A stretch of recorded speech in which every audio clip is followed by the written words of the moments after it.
I was a kid, I hid my heart under the bed because my mother said if you're not careful, someday someone's gonna break it. Take it from me, under the bed is not a good hiding spot. I know because I've been shot down so many times I get altitude sickness just from standing up for myself. When I was a kid, I could fill a bookshelf with every different way they would tell me how not to play. They'd say it's time to start putting childish things away. And I was like, fuck you. This is Skeletor. But more and more they made me believe that our hearts are like doorknobs, and that's where we get the sound of the beat. And I'll never get to meet the man inside me if I can't stand still long enough to be there. I'll never make it anywhere if I keep running away. I'll never know myself if all I ever do is play Nicky Nicky Nine Doors. They asked, don't we want to be a man? When I was a kid, I wanted to be a man. I wanted a registered retirement savings plan that would keep me in candy long enough to make old age sweet. I wanted 2 left feet so I could dance circles around important issues until way past my bedtime. I'm not saying I don't have opinions, just that others were less likely to argue if they were as tired as I was. Fatigue does to men what a goodnight kiss does to kids. It puts weights on our eyelids and returns us to a place where reason and imagination lace together shoes whose tongues stick out at stillness and beckon us to move forward. As a kid, I was always drawn toward moonlight, despite an armada of adults who insisted I must set my days according to sunlight. I would lay in bed and fight sleep, believing if I shut my eyes even for an instant, I would miss out on something amazing. Turns out I was right. I have seen stars stamped into the night like cookie-cutter designs, drew lines in between each one, inventing new constellations so that when somebody asked me, what's your sign? I could point to mine, the one hanging over the first door past the finish line, and say it's right there, the one marked exit. Because one day all this getting ahead bullshit will be over and people will start looking for me and I'll be there. I'll wear my best flashing red and you will stand winner circle thoroughbred. I will unthread the screws that would put you throughout this life, then smile and say, you made it. When I was a kid, I traded in homework assignments for friendship. Then gave each friend a late slip for never showing up on time, and in most cases, not at all. I gave myself a hall pass to get through each broken promise. And I remember this plan, born out of frustration from a kid who kept calling me Yogi, then pointed to my tummy and said, too many picnic baskets. Turns out it's not that hard to trick someone. And one day before class I said, yeah, you can copy my homework. And I gave him all the wrong answers that I'd written down the night before. He got his paper back expecting a near perfect score and couldn't believe it when he looked across the room at me and held up the 0. I know I didn't have to hold up my paper of 28 out of 30, but my satisfaction was complete when he looked at me puzzled, and I thought to myself, smarter than the average bear, motherfucker.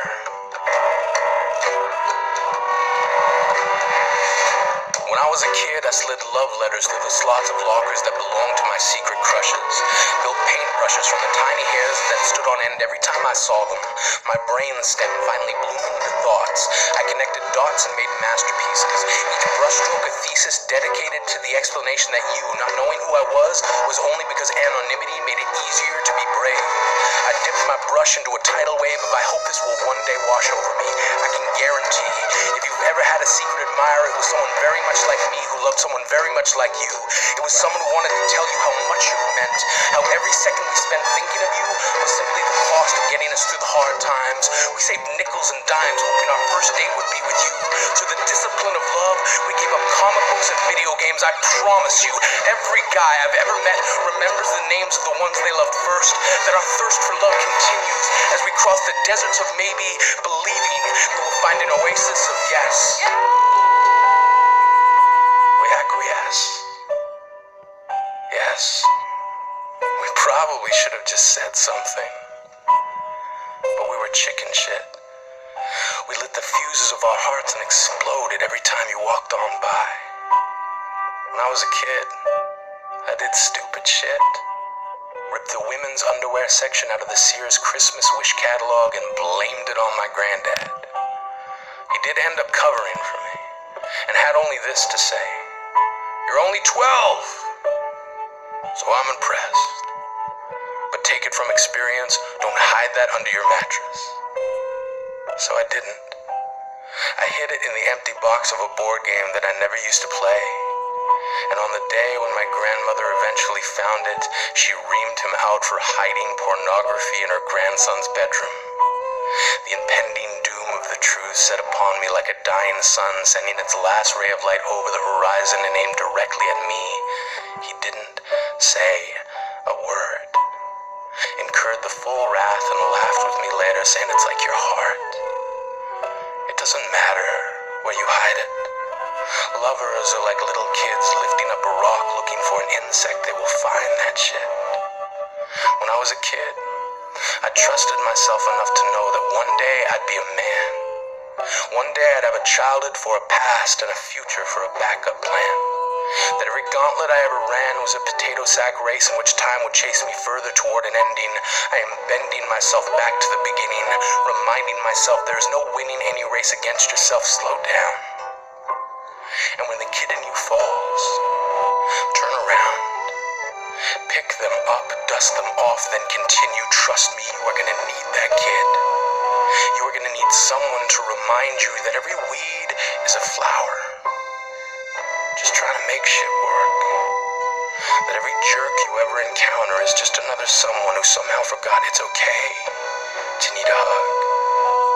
It's okay to be afraid.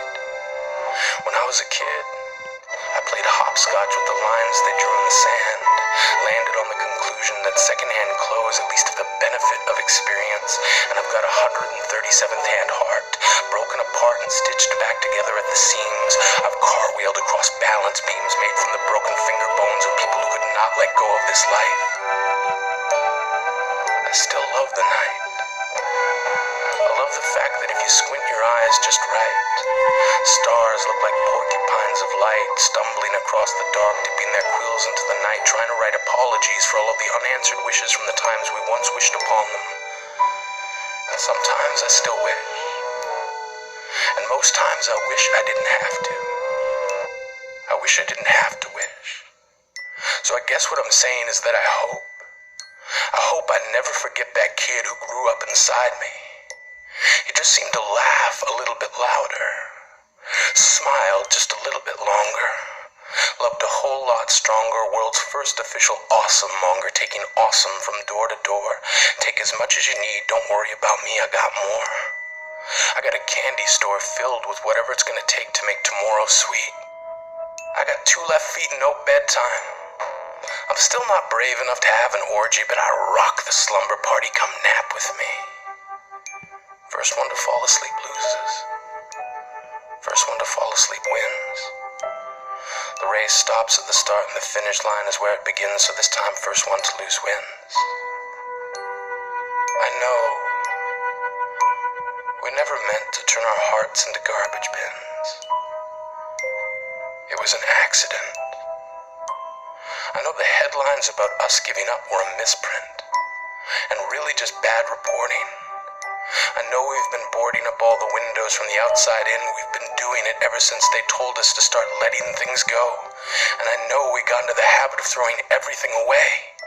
But your heart is a doorknock, and every time it beats, it's just that kid's way of asking, can you please come out and play?